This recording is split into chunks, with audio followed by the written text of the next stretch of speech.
What's up, YouTube? This is Marcus, and welcome back to my channel, Twisted Barbell. The topic of this video is going to be 10 reasons why owning a home gym is beneficial. And rather than just talk to the camera, I figured I'd show my typical weekly split, or portions of my weekly split, which is a typical push-pull leg split. And I try to get 2 of those splits in per week when possible. But getting back to the topic, the top 10 reasons for me, and hopefully some of you can relate. Number 10 would be cleanliness. We know when, I'm being a member of a commercial gym, you have to contend with how well that facility is maintained and kept clean by the staff. When you have your own home gym, that's not a worry. You keep it as clean as you want. And you also don't have to contend with a lot of traffic or individuals who may not be as clean or care about cleanliness like you do. And you also don't have to worry about perhaps picking up a foot fungus in the locker room, because it's your home, you keep it clean, it's you and your family, and perhaps your guests that are attending and being in that facility. So that's a big bonus for me. Number 9 would be proximity. This is a huge factor for many because proximity makes it easy to get into the gym and maintain your workout schedules. So there's no contention with traffic time, expenditure of gas, or anything like that. My commute to my previous gym prior to COVID was 30 minutes each way. That's an hour out of my time. I no longer have to contend with an hour of my time dedicated to just driving to my gym so I can stay healthy. And then you add to that an hour and a half routine or so, that's roughly 3 hours out of your day when you factor in, showering, cleaning up, and so on, changing.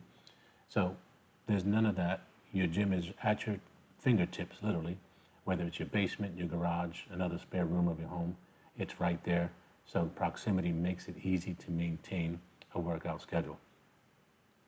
Number 8 would be hours of operation. You don't have to contend with a gym that has, short hours or crappy hours that don't allow you to work out late in the evening if that's what your schedule permits, or early in the morning. The gym is there for you. If you have a long work day and you can't get to a workout until 11 p.m., so be it. That's your prerogative. You can do that. Also, if you can't sleep and you wake up at 3 or 4 and you feel like getting in a full workout before you start your work day, that's another plus.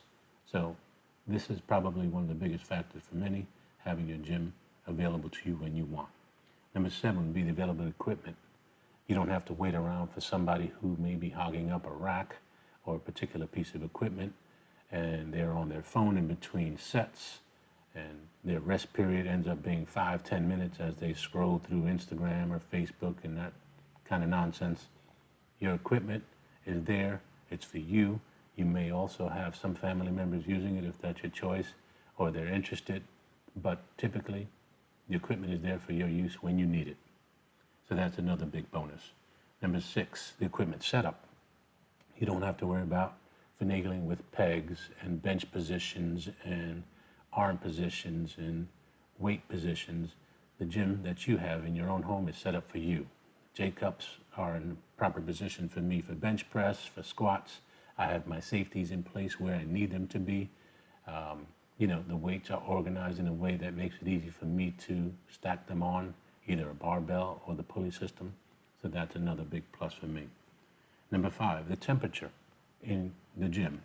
And when you're a member of a commercial gym and it is packed in the middle of the summer, you have hundreds of members and the facility has the AC cranked that high, but for some reason, there's a lot of glass and it's 98 degrees outside.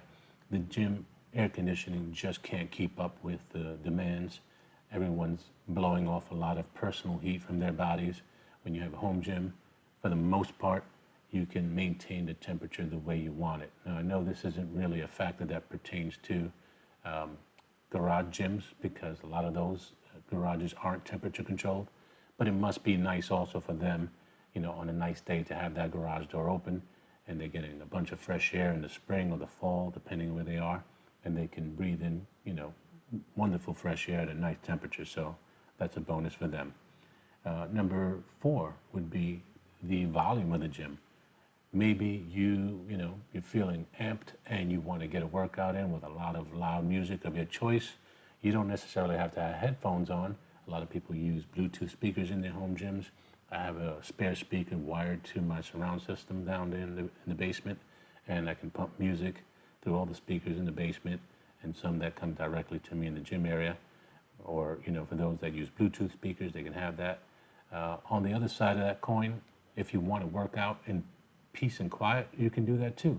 You don't have to contend with whatever the gym is blasting over, the sound system, or a bunch of people banging a bunch of plates and, yelling and grunting or whatever. It can be as quiet or as loud as you want it because it's your home gym. Number 3, the time involved. So if you want to get a quick workout in, and that's all you have, maybe you only have 30, 40 minutes to spare for a workout this particular day, you can do that. If you want to get in a 3-hour workout, you can do that as well. It's your gym. It's at your disposal. You don't have to contend with hours or other people using the equipment and sharing it with them. It's there. So that's another huge bonus. Number 2, the frequency of the workouts for them to be effective, because the gym is convenient, because it's clean, because it's maintained the way you want it, because you don't have to wait for others to get off the equipment for you to be able to use it. You're able to get into that gym more frequently, making your workouts more effective and probably being able to make the gains and reach the goals that you want in the time frame that you want. So that's another really big bonus. And I'd say probably number 1 is ego. There are many people who are guilty. I'm probably guilty of it myself. The quote unquote ego lifting, that can be left at the door because there's no one else around. You're working out on your own. You're not impressing anybody. So for me, I'd like to really focus on my form and range of motion, getting the best, most efficient workout, doing it properly, really focusing on my technique and form, as I'm demonstrating here with the squats. The weight's not very heavy. I've been really, out of the game for 6 months. I'm trying to get myself back to pre-COVID strength. And I'm making sure that I'm focusing on my form and the technique. So I'm keeping the weight low until I'm satisfied that my form and technique are proper.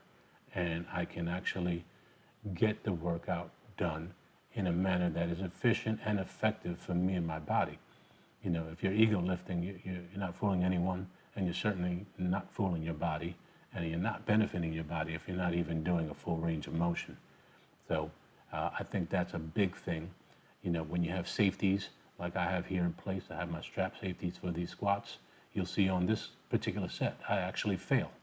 There, I just tapped the strap safeties, and that kind of threw me off a little bit, but I'm still focusing on my form.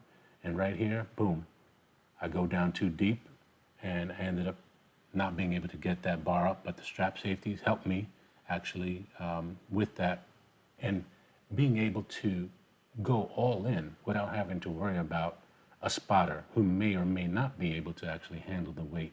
And typically when I worked at the gym, I didn't have a spotter. I had some friends that if they were around and I needed a spot, I could ask, but for the most part, I worked out on my own, and it was nice to be able to do that. But here I have safeties, and I can go all out and fail knowing I have strap safeties or flip down safeties able to catch the weight for me. And that's probably something I never did in the commercial gym for fear of embarrassment, dropping weights on your chest or dropping plates off the barbell and so on. It's nice to be able to go, push as much as you think you can, and safely be able to catch that, or push yourself to complete that repetition, either way. So here, I'm going back into cycle 2 of the week. Showed some push, now I'm doing some pull workout. But essentially, those were the points I wanted to make, the benefits to working out from home and having your own home gym. So I hope, this is a relatable topic for some, and for those of you that are actually considering setting up your own home gym, I hope this is helpful and useful information for you. But again, I appreciate you being a part of this channel and viewing some of the content that I put together. I hope that content is something that is relatable for everyone. But to the next time, take care, everyone.